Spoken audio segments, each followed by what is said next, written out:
husband brewed me coffee with a weird smell. "Here's your special blend, dear," he said. I replied, "So nice," and swapped it with my bullying sister-in-law. She ran gasping later, "You want to try the coffee I made especially for you, honey?" My husband Michael asked with an odd smile that didn't quite reach his eyes. I was sitting at my sister-in-law Sarah's elegant dining table in her Nashville home, where we gathered for our monthly family brunch. The coffee cup in front of me had a strange, almost metallic smell that made my stomach turn. My name is Emily, and at 29, I never imagined I'd be questioning whether my own husband was trying to poison me, but after 3 years of marriage and countless incidents of accidental food poisoning, I had learned to be cautious, especially around Sarah. She had a way of orchestrating situations that left me sick or humiliated, always with that same innocent smile Michael was wearing now. "How thoughtful of you," I replied, forcing a smile while my mind raced. The aroma wafting from the cup was unlike any coffee I'd smelled before. It reminded me of the time last month when I'd ended up in urgent care after drinking tea at Sarah's house. The doctors couldn't explain my symptoms, and Sarah had insisted she'd made the tea exactly the same way she made her own. Sarah watched me intently from across the table, absently stirring her own untouched coffee. "Michael has become quite the barista lately," she said with a smirk. "He's been practicing different brewing methods just for you." The way she emphasized "for you" sent chills down my spine. I had noticed Michael spending more time at Sarah's house lately, claiming they were planning a surprise for our upcoming anniversary, but something felt off, the whispered conversations that stopped when I entered the room, the strange texts I'd glimpsed on his phone, and now this coffee with its peculiar scent. I lifted the cup, pretending to take a sip while studying their expressions. Michael and Sarah exchanged a quick glance that confirmed my suspicions. Making a show of checking my phone, I stood up abruptly. "Oh, would you look at that? I need to make a quick call for work. Sarah, would you mind if I use your study?" As I walked past Sarah's place setting, I deliberately stumbled, quickly switching our coffee cups in the confusion of steadying myself. "I'm so sorry," I exclaimed, straightening up. "I'm such a klutz sometimes." Sarah waved off my apology with a tight smile. "Just try not to break anything in the study." I nodded and hurried away, my heart pounding. Through the study's doorway, I could still see them at the table. Now I just had to wait and watch. From the study doorway, I watched Sarah lift the coffee cup to her lips, and my stomach clenched with anxiety. Part of me wanted to stop her, to warn her, but I needed to know the truth. I'd spent too many nights in emergency rooms, too many hours doubled over in pain, always after sharing meals with them. It wasn't always like this. When I first met Michael at a friend's wedding in Nashville 3 years ago, he was charming and attentive. Sarah had seemed welcoming too, inviting me to family gatherings and offering to help plan our wedding. But looking back, I should have noticed the red flags, the way she would accidentally spill things on my dress at important events or how my food always seemed to have extra seasoning when she helped cook. The incidents started small, an upset stomach here, a mild allergic reaction there. Michael always had an excuse ready, maybe it was something you ate earlier, or you must be coming down with something. But the pattern was becoming clear. The worst was 2 months ago when I ended up hospitalized after eating breakfast at their house. The doctors found traces of something in my system they couldn't identify, but Michael convinced everyone I must have taken some expired medication. I gripped the doorframe, watching as Sarah took another sip of the coffee. Michael was typing on his phone, seemingly unconcerned. My own untouched cup sat cold on the table where I'd left it, the metallic smell still lingering in my nose, making me shudder. A slight tremor in Sarah's hand caught my attention. She set down the cup, her face suddenly pale. "Michael," she said, her voice shaking, "something's wrong." Michael looked up, his expression changing from confusion to horror as he realized which cup she was drinking from. He jumped up, knocking over his chair. "Sarah, what's happening?" Sarah's hands were trembling violently now. I feel," she tried to stand but stumbled, grabbing the edge of the table for support. "Michael, what did you put in that coffee?" I stepped out of the study, my phone already recording. Michael was beside Sarah now, his face ashen. "That wasn't supposed to be your cup," he whispered, but in the silence of the dining room, his words carried clearly. Sarah's eyes widened with realization and fear. "Call an ambulance," she gasped, sliding to the floor. "Please, I can't." I dialed 911 immediately, my hands steady despite the chaos unfolding before me. Sarah was on the floor now, her body racked with violent tremors. Michael knelt beside her, panic written across his face as he realized their plan had backfired spectacularly. "Emergency services, yes, we need an ambulance at 1542 Maple Grove Drive," I said clearly, keeping my phone recording with my other hand. "My sister-in-law appears to be having a severe reaction to something in her coffee." She's conscious but experiencing tremors. As I spoke to the dispatcher, Sarah's eyes locked onto mine. The usual cold calculation in her gaze was replaced by raw fear.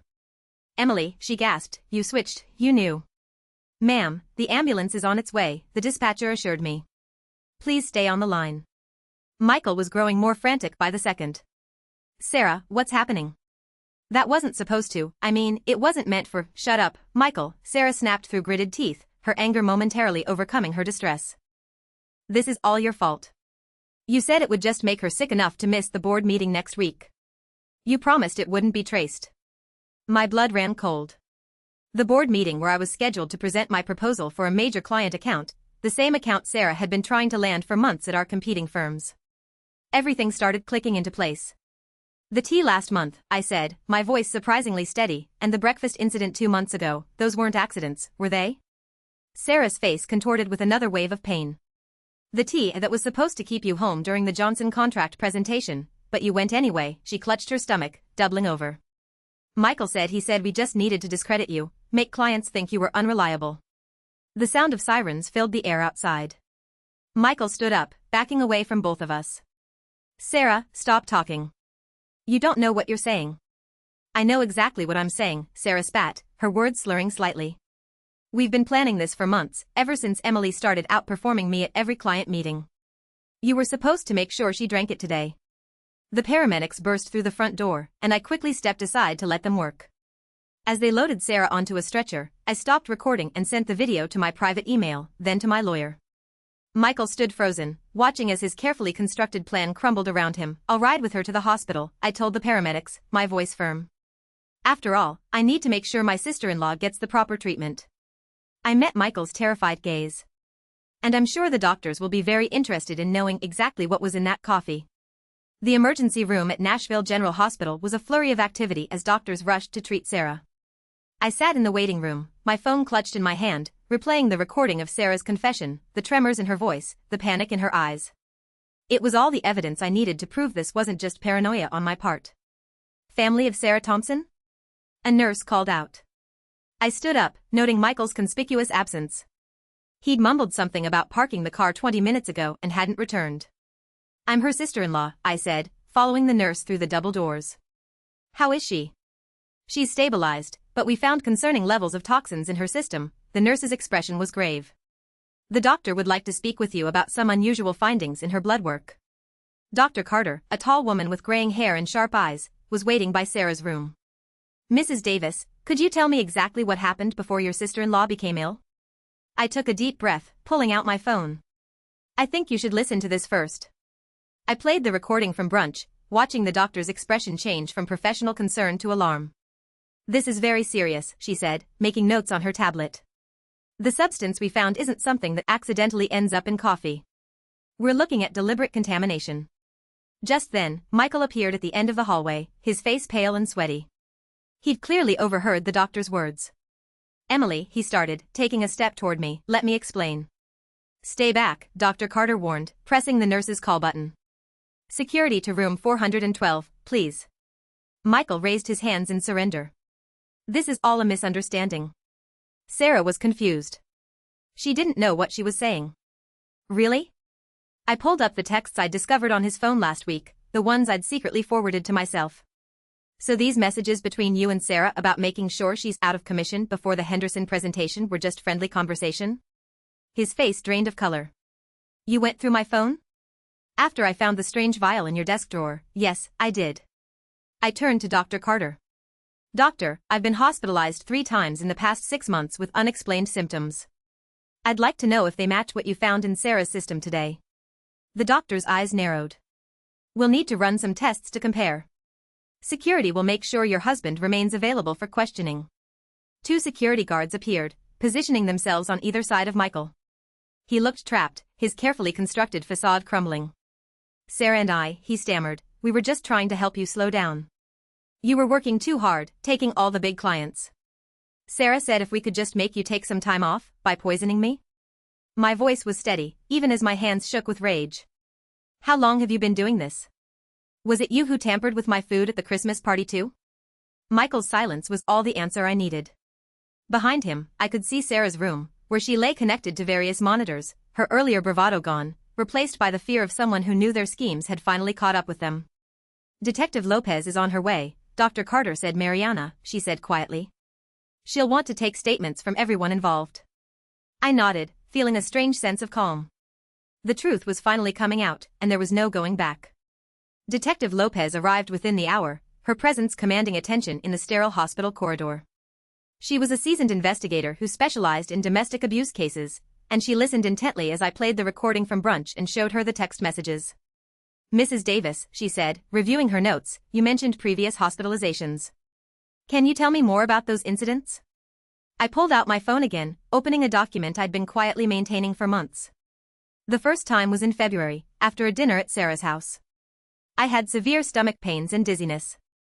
The second was in April, the tea incident, and then in June, after breakfast with them. My voice remained steady as I continued. Each time, the symptoms were similar but just different enough that the doctors couldn't pinpoint a cause. The detective's eyes narrowed as she looked at my detailed log of dates, symptoms, and circumstances. And you've been keeping records ever since? I noticed the pattern. I hesitated before pulling out another phone from my purse. I also started carrying a backup phone with a different number. I used it to record conversations when I was around them. I have several where Sarah and Michael discuss their plans, though they're careful not to be explicit. In one of the recordings, Sarah's voice came through clearly. The Henderson account is worth millions, Michael. We can't let her ruin everything we've worked for. Just stick to the plan, a few days of illness should be enough. Michael's response was equally damning. I've got something stronger this time. She won't make it to the presentation. Detective Lopez's expression hardened as she listened. Through the window of Sarah's room, I could see my sister-in-law was now awake, looking significantly less confident than she had at brunch. The hospital is running toxicology screens, the detective informed me. Dr. Carter has already identified several substances that don't occur naturally. We'll need samples from your home as well. A commotion down the hall caught our attention. Michael was arguing with the security guards, his voice rising in desperation. I need to speak with my wife, he shouted. Emily, please, you don't understand. We were trying to protect you. Detective Lopez stepped between us. Mr. Davis, you're not helping your case. We've already found evidence of premeditation. Michael laughed, a hollow sound that echoed through the corridor. We were just trying to slow her down. She was working herself to death, taking all the major accounts. Sarah said if we could just make her take some time off, by poisoning her? Detective Lopez's voice was sharp. That's not protection, Mr. Davis. That's attempted murder. The color drained from Michael's face. Murder? No, that's not. We never meant to. Then what exactly did you mean to do? I asked, my voice surprisingly calm. When you put something in my coffee this morning, what was supposed to happen? Michael's silence spoke volumes. Behind him, I could see Sarah watching through her hospital room window, her face a mask of fear and calculation. I wondered if she was trying to figure out how to spin this, how to explain away months of systematic poisoning as some sort of misguided attempt at helping me. We'll need both of their phones, Detective Lopez told the security guards. And I want officers posted at both doors. Nobody leaves until we get the toxicology results. Dr. Carter entered Sarah's room with a tablet in hand, her expression grim as she reviewed the test results. Detective Lopez and I followed, while Michael remained outside with the guards. Sarah tried to sit up straighter in her hospital bed, but the tremors hadn't completely subsided. The toxicology report shows elevated levels of several substances, Dr. Carter announced, her voice clinical. Most concerning is the presence of a particular compound that's typically used in pharmaceutical testing. It's not something the general public should have access to. Sarah's face paled. That's impossible, Michael said. It was just something to cause mild symptoms. Mild symptoms? Detective Lopez interrupted, taking out her notebook. Like the ones your sister-in-law experienced over the past 6 months? The door opened, and another detective entered, holding an evidence bag. We found these in Mr. Davis's office desk at the Thompson marketing firm, he reported, presenting several small bottles with clinical labels, along with detailed notes about dosages and reactions. I felt my knees weaken as I realized the full scope of their plan. You were documenting everything, like some kind of experiment. It wasn't like that, Sarah protested, but her voice wavered. We just needed to track what worked. The first few attempts weren't effective enough, you kept showing up to meetings anyway. So you increased the dosages, Detective Lopez concluded, examining the bottles. Did you know these substances could be lethal in higher concentrations? The room fell silent. Michael, still visible through the window, sank into a chair in the hallway, his head in his hands. The Henderson account, I said slowly, pieces clicking into place. It wasn't just about that presentation, was it? You needed me out of the way permanently because the client specifically requested me as their lead. Sarah's face contorted with a mixture of anger and fear. You were ruining everything. I built that client portfolio for years, and then you show up, and suddenly everyone wants to work with you instead. Michael said he could fix it by killing me? The words hung in the air, heavy with accusation. We weren't trying to, Sarah started, but Dr. Carter cut her off. The concentration in the coffee you drank today, the doctor stated, looking directly at Sarah, was significantly higher than previous samples we've analyzed from Mrs. Davis's earlier hospital visits. If she had consumed it, the outcome would have been severe, possibly fatal. Detective Lopez turned to the other officer. We'll need a full warrant for both their homes and offices, and contact the pharmaceutical company listed on these bottles. Find out how they obtained these substances. Sarah slumped back against her pillows, the fight draining from her face. It wasn't supposed to go this far, she whispered. Michael kept saying we just needed one more try. I stepped closer to her bed, my voice steady despite the trembling in my hands. Every time I got sick, every meeting I missed, every client I lost, you were both there, watching, taking notes on how your poison was affecting me. What kind of people does that make you? The silence that followed was deafening. Outside, I could hear Michael being read his rights as additional officers arrived. Sarah stared at her hands, unable to meet my gaze. Detective, I said, turning away from my sister-in-law, I'm ready to make my formal statement now. The trial lasted 3 weeks, but it felt like years. I sat in the courtroom each day, watching as the prosecution methodically laid out their case against Michael and Sarah. The evidence was overwhelming, the bottles from Michael's office, their detailed notes on each poisoning attempt, the recorded conversations, and text messages discussing their plans. What struck me most was their demeanor throughout the proceedings. Sarah, usually so polished and confident, looked small in her defendant's chair. Michael couldn't even look at me, keeping his eyes fixed on the floor as expert witnesses detailed the potentially lethal effects of the substances they'd been using. Dr. Carter's testimony was particularly damning. She presented a comprehensive analysis showing how they had gradually increased the dosages over time, demonstrating clear intent to cause serious harm. The pharmaceutical company representative confirmed that Michael had stolen the compounds through his college friend who worked in their research department. The defendants showed a calculated pattern of behavior. The prosecutor argued in her closing statement, this wasn't just corporate sabotage, it was a systematic attempt to harm Mrs. Davis, with a clear escalation that could have resulted in death. When the verdict was finally read, I felt no joy, only relief.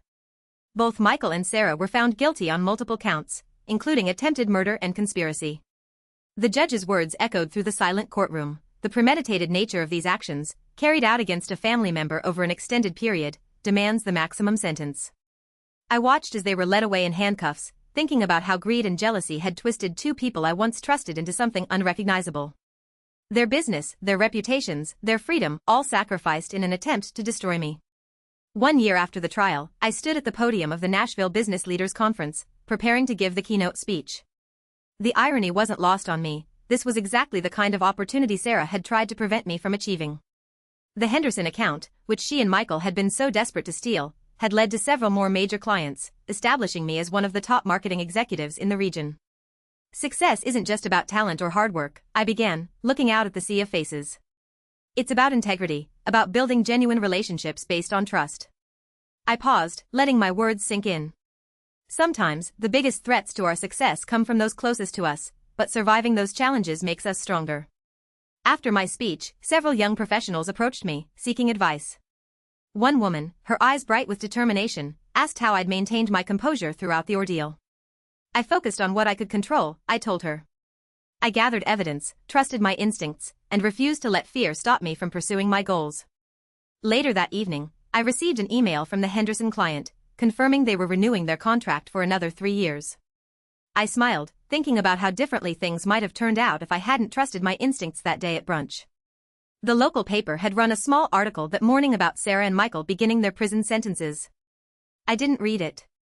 Instead, I focused on the proposal for my newest client project, knowing that the best revenge wasn't about getting even, it was about moving forward and succeeding despite those who tried to hold you back.